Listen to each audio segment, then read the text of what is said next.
Although the basketball season is over for the Tar Heels, tomorrow out in Chapel Hill, there is a pretty cool event that you fans won't want to miss if you're looking for some new gear. WFMY News 2's Jalen Gilkey has all the info you need to know. Yeah, Lauren, the Draba brand and its creator, Davis Parker, host pop-up shops on college campuses across the Southeast. And tomorrow, they make their way back to Chapel Hill with some of the most unique vintage Tar Heel gear from across the country. I curate or put together a roster of vendors that are all throughout the Southeast area to come to the universities. You're gonna have piles on the ground that are $5 items that are kind of your run of the mill.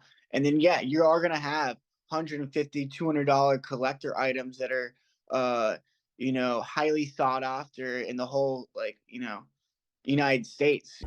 They've been doing this for less than a year so far, and UNC Chapel Hill is already the 6th university that Parker and his team have traveled to and this is the 2nd time they'll be on campus.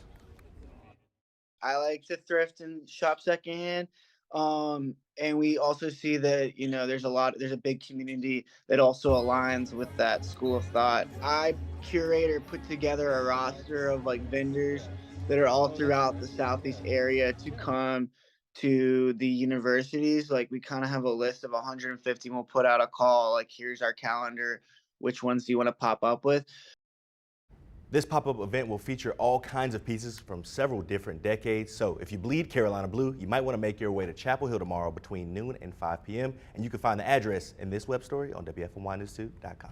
Looks like you'll be taking an early lunch. Eric's on the way. We already know Eric will not He's going to be taking an early lunch. I'm actually off tomorrow, so this is perfect. Perfect. I love some good vintage gear, I no matter do. what team it is. I just love some of the, and I wish that more teams would bring back vintage gear sometimes because For special games, yeah. Yeah, I like the vintage stuff. So I don't know if they have this, but online I have found a T-shirt maker, whatever company. I don't know if it's people or a company, but they go back and they find old logos from old bars in college towns, from bars that don't exist anymore, and I think they're making a fortune. So maybe he has some of that. So they'll make T-shirts out of those old logos? Old haunts that people used to go to in the 90s. That's not there anymore, or the 80s or whatever. That's pretty cool. Yeah, that's cool, man. But like Parker was telling me, I mean, they got a wide variety of stuff, even stuff back when maybe you really back even when you were in the 80s, Jalen? Come on. I mean, they got They'll it all. just have to dust They've it got off a bit. That's right. That's right. Put it out there. No, I think that's so awesome. And it looked like a lot of folks go out to those events too. So